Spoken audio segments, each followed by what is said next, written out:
야고보서 1장 12절부터 15절 말씀까지.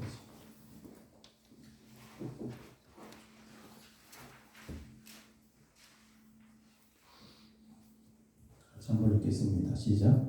시험을 참는 자는 복이 있나니 이런 시련을 견뎌낸 자가 주께서 자기를 사랑하는 자들에게 약속하신 생명의 멸류관을 얻을 것이기 때문이야. 사람이 시험을 받을 때에 내가 하나님께 시험을 받는다 하지 말지니 하나님은 악에게 시험을 받지도 아니하시고 친히 아무도 시험하지 아니하시느니라. 오직 각 사람이 시험을 받는 것은 자기 욕심에 끌려 미혹되니 욕심이 잉태한즉 죄를 낳고 죄가 장성한즉 사망을 낳느니라. 아멘. 시험을 참는 자가 복이 있나니. 시험은 세상의 어떤 유혹들을 의미하죠. 그래서 이것을 잘 참고 물리치는 자들은 복이 있다. 그래서 그들에게 하나님이 생명의 멸류관을 약속하고 있습니다.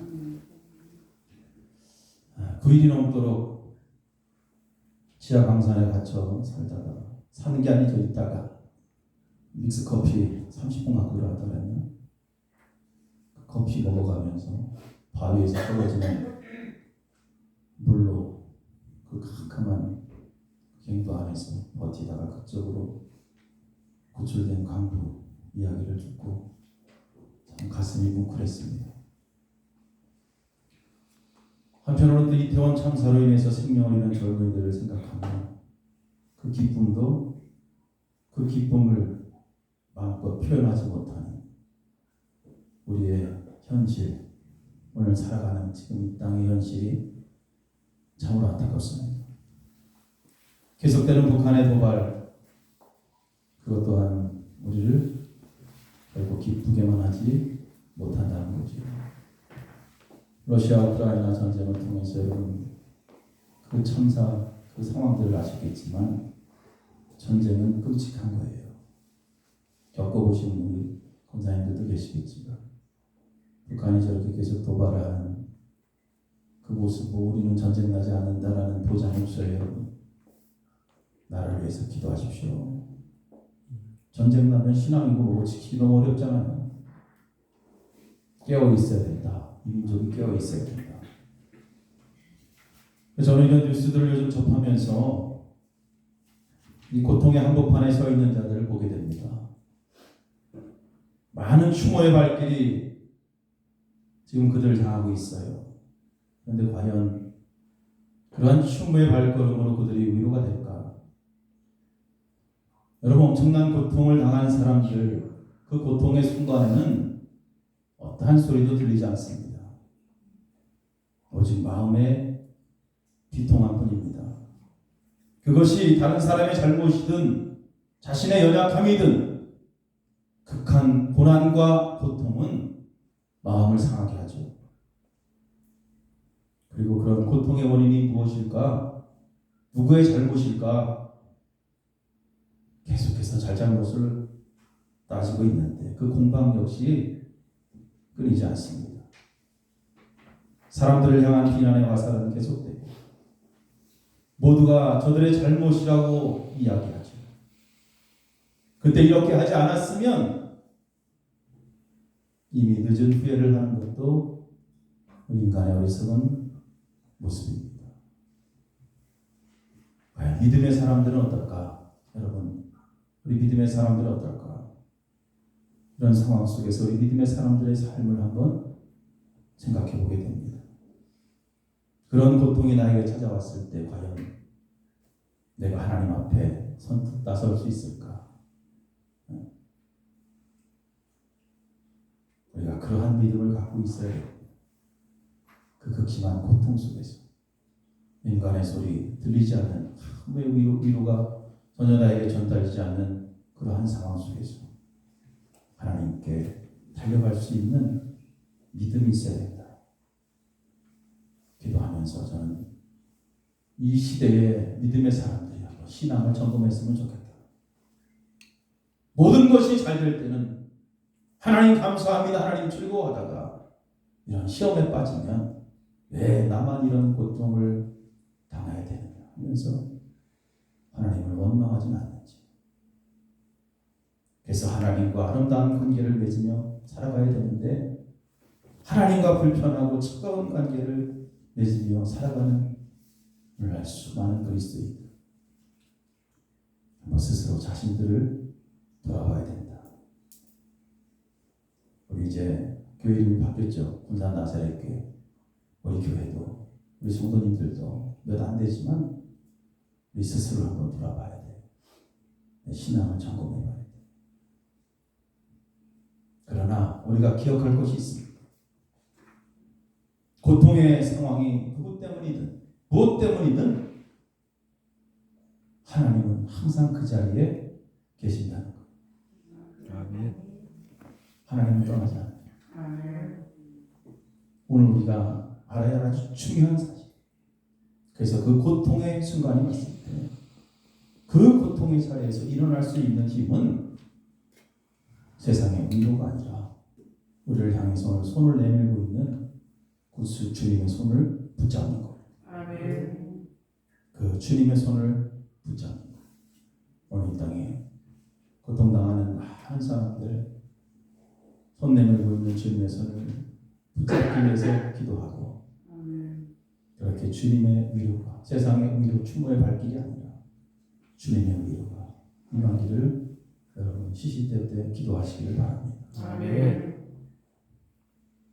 많은 사람들은 그래요. 자기들이 걸어가는 그 길이 죽음의 길인지도 모르고 걸어갑니다. 참 안타까운 현실이에요. 오늘 이 말씀은 우리 인간들이 죽음의 길로 가는 그러한 단계를 설명하는 거죠. 죽음의 길로 가는 생명의 길이 아니라 죽음의 길로 걸어가는 것. 사람의 잘못된 욕심이 얼마나 치명적인가. 죽음으로 가는 길을 단계적으로 오늘 설명하고 있어요.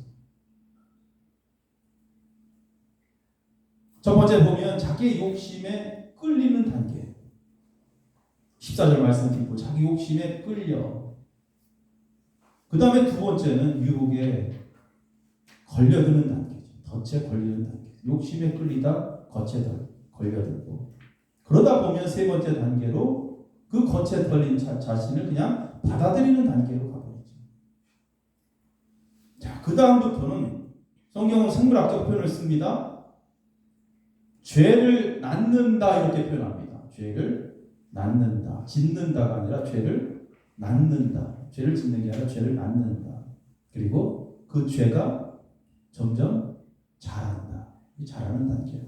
그 죄가 온전히 자라면 그 다음에 죽는 거죠. 사망에 이른다. 사망을 낳는다. 이렇게 표현합니다. 여기서 중요한 핵심이 있습니다. 자기 욕심에 이끌리고 걸려드는. 여러분 누구를 탓하기 전에 먼저 자신을 돌아봐라. 자신을 돌아봐라. 그리고 이끌리고 걸려드는 행위는 자기 욕심의 방향으로 가고 있다는 것을 말하는 겁니다. 스스로 잘못된 대상을 향해서 잘못된 방향으로 가고 있는 것입니다. 그렇게 가다 보면 유혹에 걸려드는 거예요. 그래서 주님께서는 이 땅에 많은 우리들에게 동일하게 제자들 향해 우리들에게도 너희들 시험에 들지 않게 뭐라고 했어요? 네? 깨어서 기도하라. 항상 그 말씀. 그 음성 계속 들어야 돼. 시험에 들지 않게. 계속 유혹이 있어요. 시험은 유혹입니다. 유혹. 시험은 유혹이에요. 끊임없이 우리를 유혹하는 그 시험에 걸려 들어가지 않도록 깨워서 기도하라. 자, 첫 번째 이끌리는 단계 봅시다. 욕심에 의해서 자기 욕심에 의해서 어딘가에 이끌립니다. 잘못된 대상을 향해서 잘못된 방향으로 끌려가는 그러한 모습이죠. 사실 욕심이라는 것, 성경은 정욕이라고 표현하죠. 이것은 하나님 인간에게 주신 어떠한 선하지도 않고 어떻게 보면 악하지도 않은 열정이라고 할까요? 욕심. 그래서 사실 욕심 그 자체는 악한 게 아니죠. 어차피 우리 삶 속에 열정이 있어야 되잖아요. 욕심이. 그래서 우리 실존에 있어서 필요하죠. 어떤 사람은 뭐 식욕이 왕성하고 잘 먹어야 됩니다. 잘 먹어야 또 건강하고 명예욕도 있고 누구에게나 사랑받고 싶어하는 그러한 욕심이 있어요. 그죠? 또 반대로 내가 누군가를 사랑해주고 싶어하는 누군가를 도와주고 싶어하는 그러한 욕심도 있습니다. 또 누구에게 인정받기를 원하는 욕심도 있고 누구를 인정해주고 싶은 욕심도 있어요. 그래서 이 욕심이라는 게 정욕은 사실 선하지도 악하지도 않아요. 그런데 이것이 선한 쪽으로 기울어야 되는데 악한 쪽으로 기울어지니까 그때부터 문제가 되는 것이죠. 인간의 욕심 자체는 낯이 앞을 전혀 보지 못하는 캄캄한 길을 걷는 것과 같다. 그래서 그 인간의 욕심은 물론 선하지도 악하지도 않지만 반드시 지혜의 인도를 받아야 된다는 것입니다. 그렇지 않으면 우리 인간은 또 인간의 욕심은 항상 부정적으로 작용하기 때문에 잘못된 대상을 향해서 갈 수밖에 없습니다. 그래서 그렇게 가다 보면 결국 죄의 유혹이 그때부터 시작되는 거예요. 그럼 죄의 유혹이 시작되면 어떻게 돼요? 그 다음에 걸려드는 거예요. 두 번째로 걸려드는 단계. 스스로 욕심에 잘못된 방향으로 가다 보면 덫에 걸려듭니다. 저는 뭐 낚시 별로 안 좋아하는데 낚시하는 사람들 보면 그 고기 잡는 재미가 참 좋은가 봐요. 고기를 탁 낚아채는. 근데 낚싯바늘에 미끼가 있을 때 물고기가 한 번에 탁 물지 않는다 그래요. 그 낚시꾼들, 저는 그래서 고기 못 잡는가 봐. 이 추가 왔다 갔다 하는 이유가 이 미끼를 툭 치고 다니는데 저는. 맞아요? 낚시 좋아하시는 분 있어요? 툭 친대요, 미끼를. 그럼 찌가 왔다 갔다 하는 거예요. 그때 땡기면 고기 못 잡는 거예요. 물고 도망갈 때 쭈가 쭉 내려가면 그때 땡기는 거죠. 그죠? 그러니까 툭툭 칠 때 잡으면 처음에는 건드려 보는 거예요. 이것이. 이 유혹이 어떤 것일까? 툭툭 건드려. 그러다가 건드리다가 그만 덫에 걸리는 거죠. 바늘에 입이 깨는 거예요. 그 덫에 걸리기까지는 사실 누구나 조심스러워요. 죄의 유혹이 왔을 때, 세상의 유혹이 왔을 때 처음에는 망설이는 거예요.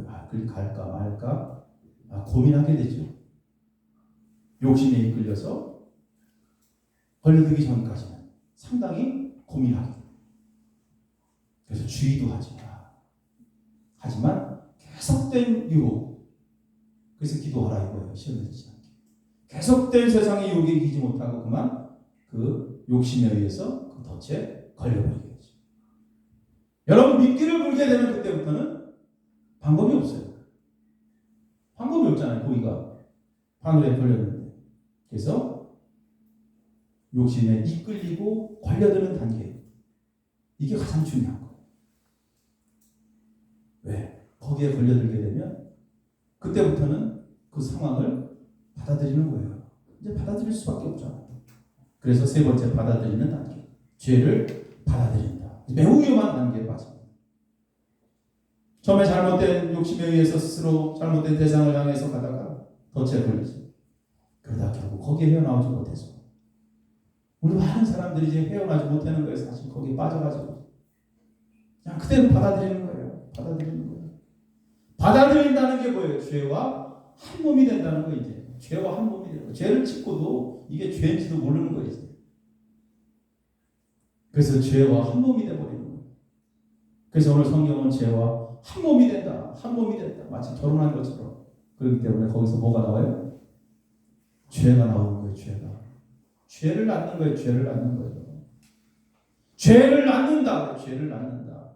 좀 낯선 표현이지만 사람이 아이를 낳고 동물이 새끼를 낳듯이 덫에 걸려든 인간 그 사람은 죄를 낳는다. 죄를 낳는다.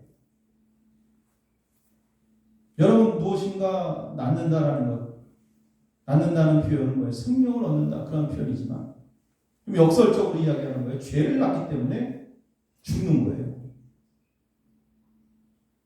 그래서 죄를 낳기 위해서 유혹을 받아들이는 그 단계 그 결과물이 뭐예요? 서서히 죽음이라는 것을 보게 된다는 거죠. 그리고 이 단계가 끝이 아니라 그 죄가 뭐예요? 죄가 이제 진화하는 거죠. 서서히 자라는 거죠. 그 죄를 방치하고 키우는 과정이 있습니다. 죄를 지으면서 죄에 둔감하기 때문에 죄를 짓는지도 몰라요. 그래서 죄를 그냥 방치하는 거예요. 이제. 그러다가 죄가 점점 자라. 죄가 장성한지 죄가 자라는 거예요. 자라는 거예요. 속에서. 자라면 어떻게 돼요? 영원한 사망이 기다리고 있다는 것입니다. 자, 보십시오. 앞부분에는 인내를 온전히 이루라. 인내를 온전히 이루면 뭐예요? 생명의 면류가 생명이 주어지는데 죄를 온전히 이루면 거기에는 뭐가 기다리고 있다? 사망이 기다리고 있다. 그래서 인내함과 죄의 온전함과 인내의 온전함을 서로 대조하고 있는 것입니다. 아무튼 간에 자신의 욕심에 의해서 시험에 든 자는 죄를 낳게 되고 그 죄를 계속 품게 되고 그러다가 죄를 받아들이고 거기서 죄를 낳게 되는 것입니다. 그렇게 난 죄는 가만히 있는 것이 아니라 계속해서 죄는 자라죠. 마치 나무가 생명이 있어 자라는 것처럼 죄도 점점 자라기 시작합니다. 죄도 악한 생명을 갖고 있기 때문에 잘못된 유혹의 대상을 향해서 계속해서 잘못된 방향으로 죄도 성장합니다. 그리고 그렇게 정해진 목적지로 가다가 결국에는 사망을 낳는 것입니다. 이렇게 사람의 마음속에 어쩌면 선하지도 않고 악하지도 않은 욕심이 잘못 기울어져 잘못된 대상을 향해서 잘못된 방향으로 이렇게 간다면 그 결과는 매우 끔찍하다는 것입니다. 그렇다면 오늘 이 말씀을 통해서 우리 신앙인들이 믿음의 사람들에게도 이 말씀이 적용될 수 있을까? 여러분, 예수 믿는 사람들 이미 사망에서 생명으로 옮긴 자들이다. 이미 구원받았다라고 성경은 이야기하는데 그렇다고 해서 여러분 이 죄의 결과에 대해서 예외가 있느냐?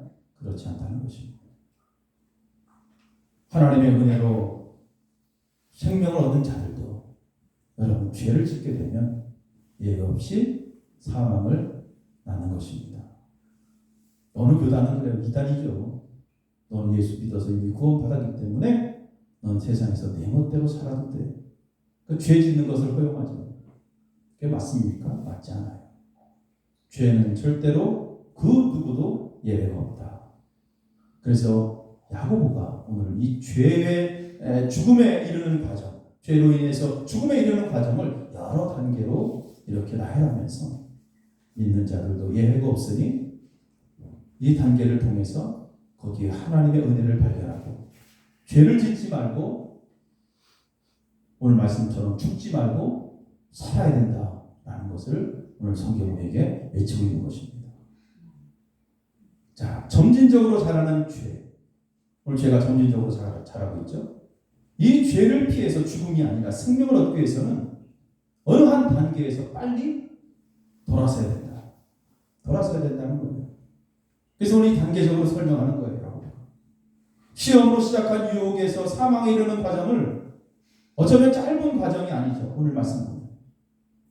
무슨 말이냐면 유혹에 빠져서 죄를 짓자마자 바로 죽는 게 아니다. 이 말이죠. 유혹에 빠져서 걸려 넘어졌을 때부터 그 죽음에 이르는 과정, 분명히 그 과정 속에는 돌아설 수 있는 기회. 다시 말씀드리면 회개의 기회가 그 사이에 주어진다는 거예요. 이것이 뭐예요? 바로 하나님의 은혜입니다.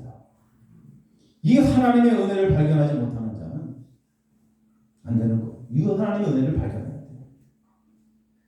자, 하나님을 생각하지도 않고 성령의 탄식 소리를 무시하고 죄를 지음에도 슬퍼하지도 않고 하나님을 우습게 여기는 자들은 분명 그에 따른 심판이 있겠지만 오늘도 하나님을 두려워하고 성령의 말할 수 없는 탄식의 소리에 귀를 기울이며 죄를 슬퍼하고 그 자리에서 돌아서는 성도에게는 복되고 자비로운 기회가 주어진다는 말씀이에요. 때로는 세상 유혹에 빠져서 시험에 들어서 우리가 살아간다 할지라도 빨리 하나님의 은혜를 붙잡고 돌아서야 된다. 우리가 사실 돌아설 수 있는 기회는 차고 넘칩니다. 지금 이 순간에도 하나님 앞에 잘못을 구하고 회개하면 되는 거예요.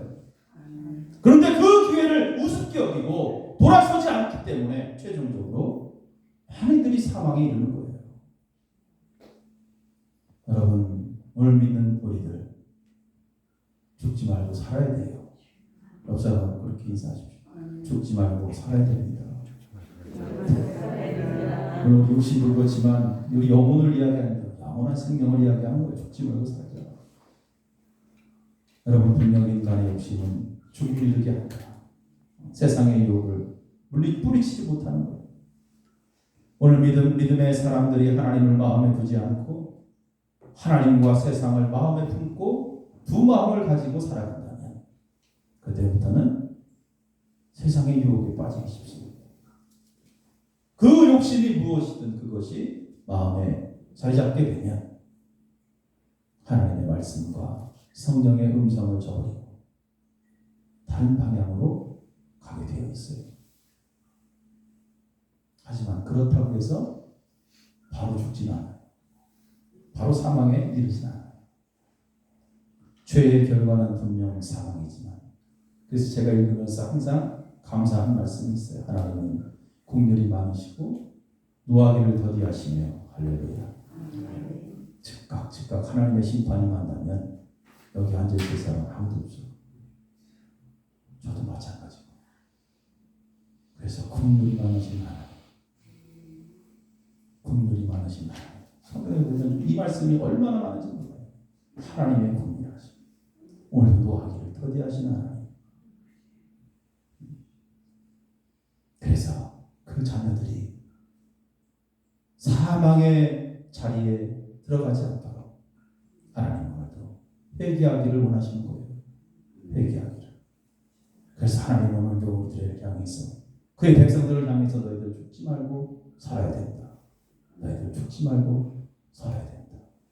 예수님이 땅에 오셔서 제일 먼저 세상을 향해서 회개하라. 회개하라. 죽지 말고 살아라. 그거예요. 회개하라. 죽지 말고 살아라. 오늘 우리가 그 음성을 들어야 돼요. 그 음성을.